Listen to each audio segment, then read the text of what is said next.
Terjadinya pertemuan itu mengkonfirmasi ada orang di lingkaran istana yang dia melayani kepentingan oligarki setidaknya agar bisa bertemu dengan presiden. Saya mendapat informasi hari ini presiden itu seperti merasa terasing di lingkungan kekuasaan. Kenapa? Sedikit sekali orang-orang yang punya visi sama dengan presiden yang berpikir untuk negara, untuk rakyat. Tetapi saya berhusudan mudah-mudahan presiden justru memanfaatkan pertemuan itu untuk mengultimatum dengan satu syarat yang sifatnya baku, lu lakukan ini. Kalau lu nggak lakukan ini, ya saya ikut apa yang dikatakan oleh rakyat yang ingin mengembalikan oligarki. Terlepas tanpa dalih rakyat pun sebenarnya presiden harusnya tunjuk hidung. Kamu harus begini. Kamu harus begini. Anda boleh kaya, tapi Anda harus membantu rakyat juga sejahtera. Anda tidak boleh mengambil apa yang sebenarnya menjadi hak rakyat. Itu harus kami sebagai negara yang mengelola. Ada tambang-tambang itu tidak pernah Anda tanam, tapi tambang-tambang itu adalah karunia dari Tuhan dan kami mendapat mandat dari rakyat untuk mengelola tambang-tambang itu untuk sebesar-besarnya.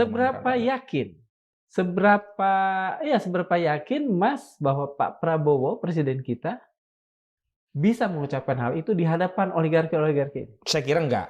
Bahasanya nggak akan sevulgar seperti yang saya sampaikan. Saya membaca sebagian apa yang saya sampaikan itu disampaikan. Alhamdulillah lah ya. Sebagian. Tapi sebagian yang lain dia tetap menghitung. Karena saya mendapat informasi hari ini presiden itu seperti merasa terasing di lingkungan kekuasaan. Kenapa?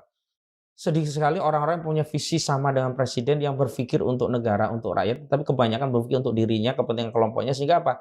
Alih-alih dia berpikir tentang rakyat tetapi meminjam kebijakan dari presiden untuk mencari keuntungan yang kemudian saya tafsirkan APBN itu hanya dijadikan sarana untuk memindahkan duit dari kantong rakyat diambil dari pajak untuk dipindahkan pada oligarki melalui proyek-proyek negara yang dikerjakan oleh oligarki. Kebanyakannya begitu, promo corahnya banyak sekali.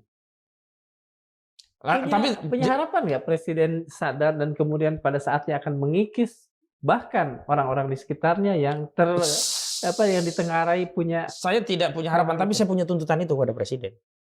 Karena saya tidak sedang berharap pada sosok, tapi berharap pada kekuasaan yang hari ini mendapat mandat dari rakyat untuk melakukan itu, bukan untuk melindungi oligarki. Kan kampanyenya nggak pernah ada capres mengatakan saya akan berdiri bersama oligarki, saya akan membela oligarki, kan nggak ada.